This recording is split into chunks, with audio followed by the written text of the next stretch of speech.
Hello, this is Terry Woodhams with Let's Be Artful, and this video is part of a Common Canvas collaboration hosted by Jeannie's Palette, where we do painting challenges every month. This challenge, Painting with Texture, was given to us by Lolly Doodle Studios, Widow on Fire. Her YouTube channel and where to find the playlist for the other artists will be in the description, and I highly recommend checking them out and giving them a thumbs up. Give me one too if you don't mind. Help a girl out with her growing her channel. So you can see I am starting here with a 1/2 inch flat brush, and I'm just filling in my piggy here, and with some light pink. I'm using an Apple Barrel. This is a Cameo Pink, and I'm just blocking in the shape of the pig. And by the way, this is a common use shape here of this pig, so you can actually find it online. I don't remember exactly where I found it, but it's not a copyrighted image, so you can even just go onto your on your computer and find an image. If it's if it's for personal use, go find an image that you want to trace and put a piece of paper up on your monitor and trace it from there. It's just kind of a little quick and dirty way of getting an image onto your paper, and then there's ways to trace it onto your surface. So you can see I'm using the skinny side of my brush there on some of those parts to get those some of those sections filled in there.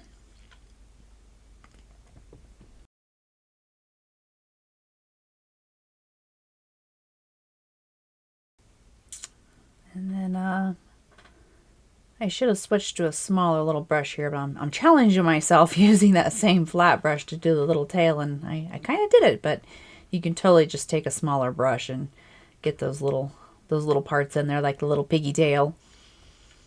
Sometimes I just get lazy and I don't want to switch my brush out.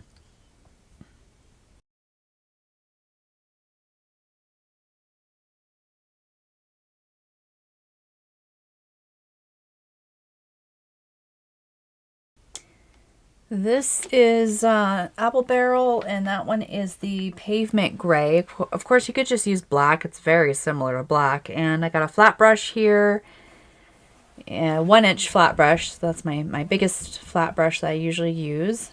And I am filling in the background with that Pavement Gray, which pretty much looks like black. So you could just use black or any dark color, pretty much. And I'm going to be doing a crackle effect, and so this is the color that's going to be showing through the cracks. So whatever color you want to show through the cracks, then you want to paint it that color.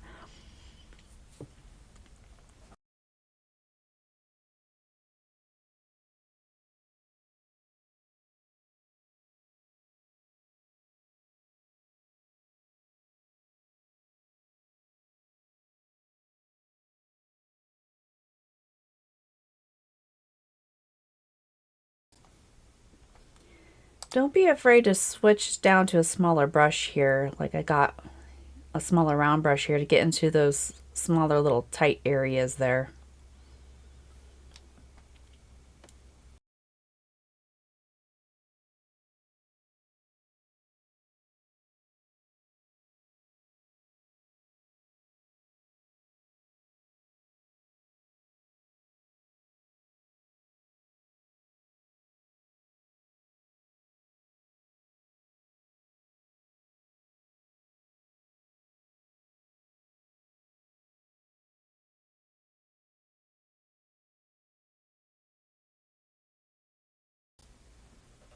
After my background is pretty much dry, I'm going to use some good old Elmer school glue. You can use any kind of PVA glue for this crackle hack.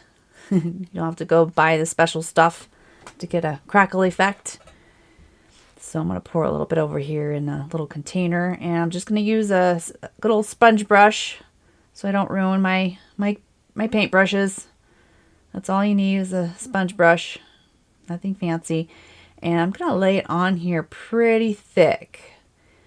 So if you want big cracks, you want your glue to be pretty thick, and your paint, we're going to put paint on top of this before it dries, and you want that pretty thick.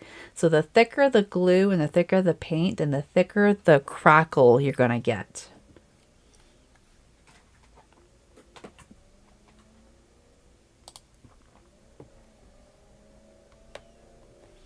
And you just want to keep your strokes going, well, I want to keep my strokes going horizontal because I kind of want to get that faux wood effect, like it's old wood that's cracking, and I want the grain to go up and down. You can go sideways too.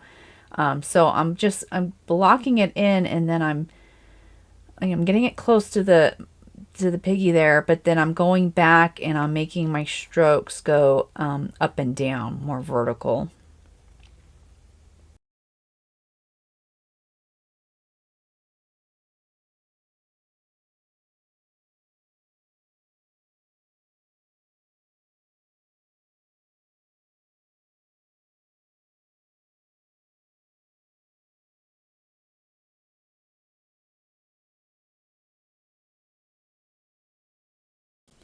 So before my glue dries, I'm going to use my 1-inch flat brush there and just some regular white acrylic paint, any brand.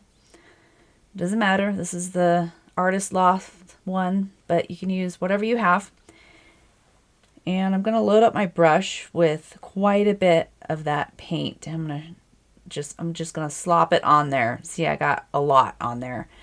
And I'm just going to glaze it right over that glue, just very lightly applying that layer on there with a thick layer of paint. Did I say glue earlier? I meant paint. So I don't want to really mix in the paint with the glue. I just want to lay it right on top of the glue as much as I can. I don't mind that there's brush strokes because it's supposed to kind of look like a faux wood effect anyways. So I don't mind those brush strokes. It just kind of adds to it. But the key is to add your white paint before the glue dries, because that's what's gonna, when the glue starts drying, it starts to pull the paint into the different directions, and that's how you get that crackle effect.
Okay, moving on to another texture technique.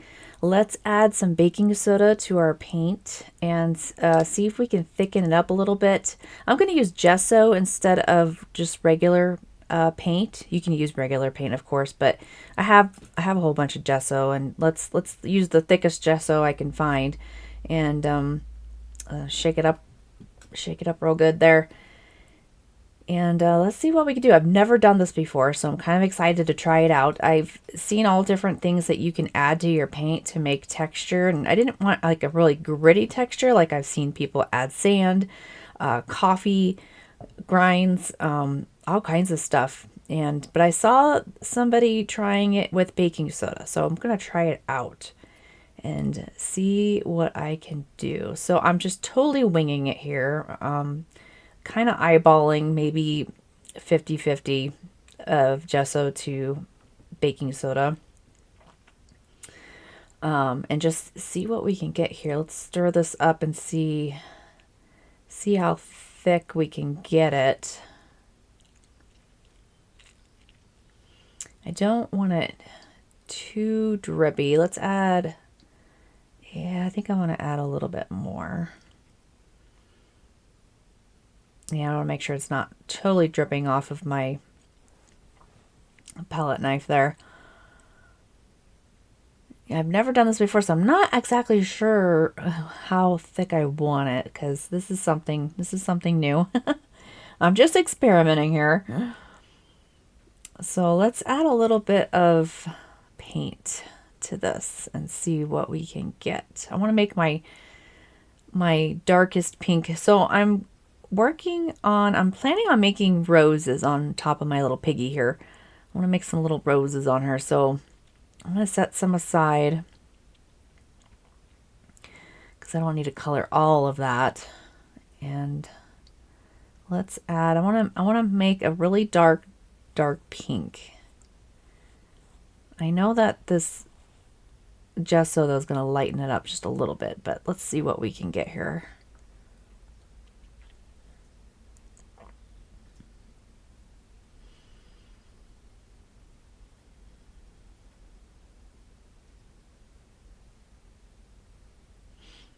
Yeah, I kind of like that. That's pretty.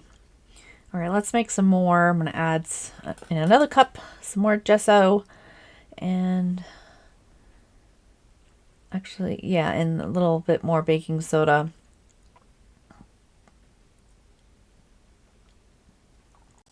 I'm going to add a little bit of red to this dark pink. I want it to be a little bit of a deeper pink than what I have coming straight out of the bottle.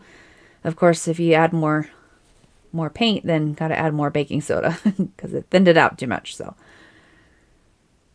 I can see this becoming where you make more than you really need, which is, I think, what's going to happen. End up with a lot of leftover. All right, I'm going to take a piece of chalk and plan out where I want my roses. I'm just putting some random circles on here. Some of them I'll do half circles, like it's coming off of the side, like as if it's a piece of patterned paper or fabric that's been cut, and so you only see part of a pattern there. I didn't really think about it too much. I just put some random circles on here. And let's see what we can do with this thickened paint.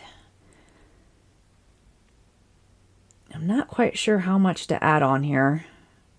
Totally winging it. Having fun though. This is fun.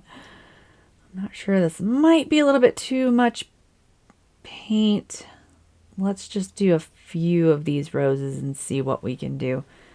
That way if I need to adjust, then I can do that on the other ones. All right, so let's fill in these circles with my palette knife. You could totally use a paintbrush for this part too.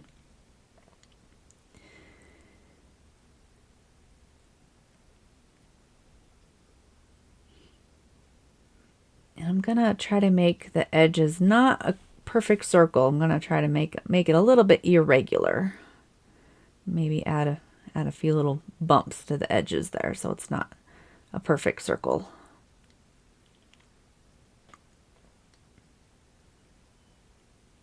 Yeah, this might be a little bit too thick, but we'll work with it and see what we can do. If I feel like I need to not put so much paint on the next ones, I can do that. It's almost like working with a really thin frosting.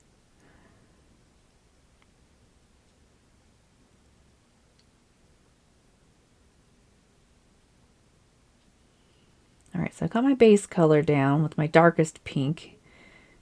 Now let's do this next medium pink here.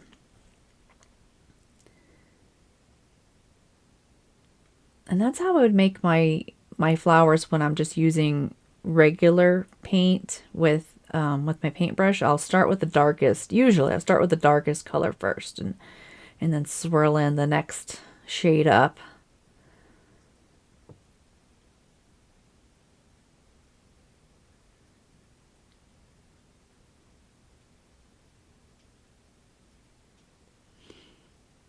I don't want to overmix it or it will end up with one shade, so I need to stop myself before I overmix them. All right, let's add a little bit of white. These will be my little highlights.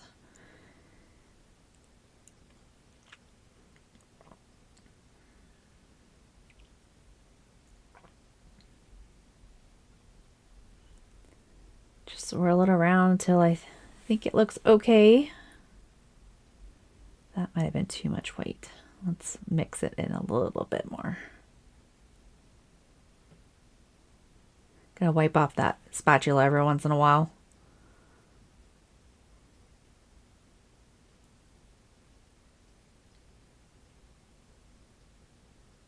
It's not a spatula, it's a palette. Palette knife. I gotta concentrate on my words here. Calling things the wrong things.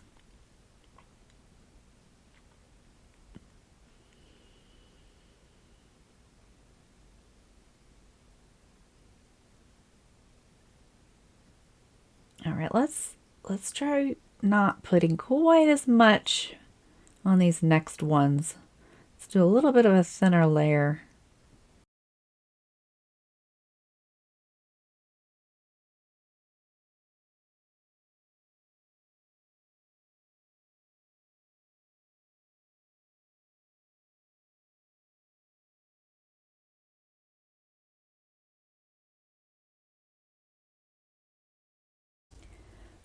Why don't I use a paintbrush for this? There's nothing that says I can't use a paintbrush. I like this a lot better. This is a lot more natural for me than using a palette knife the whole way through. I'm allowed to use a paintbrush. Yeah, this is a lot better for adding those little C curved strokes on here. I think I'm going to use the paintbrush for now on. I'm glad I tried it with the palette knife, but the paintbrush for these little guys, it's a little easier to add those strokes and just roll them in without overdoing it.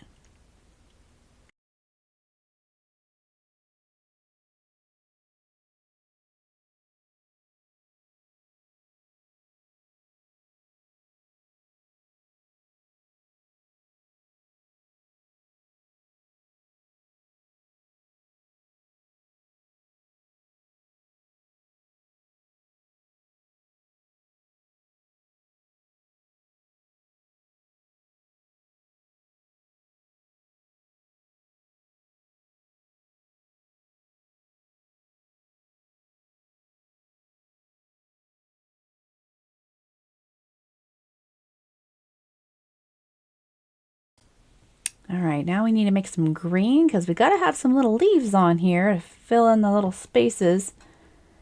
So let's mix in a little bit of green in with the white that I still have, and I'm just going to use a paintbrush and just do the typical leaves that you make, kind of like stacking two parentheses really close together. And I'm just randomly putting them wherever I feel like there's some negative space that could use a little leaf coming off. Some of them will have one, some of them will have two.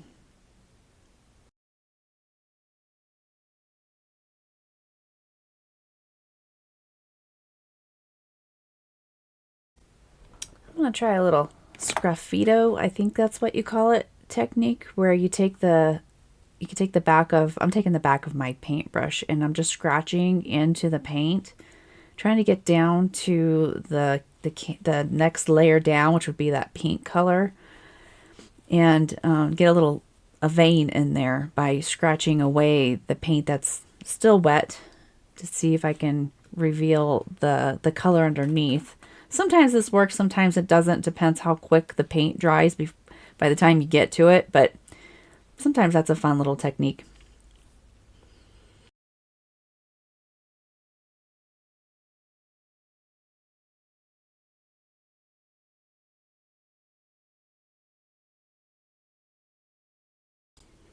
So this was a lot of fun. I really enjoyed doing this. I'd never done the thickening of the paint before, so you can see how thick it is. I'll show you here in a moment what it looks like when it's dry. It didn't take too long to dry. Of course, I am in Nevada, so it is drier air out here, so things do dry faster. But yeah, that was fun. So thank you for the challenge.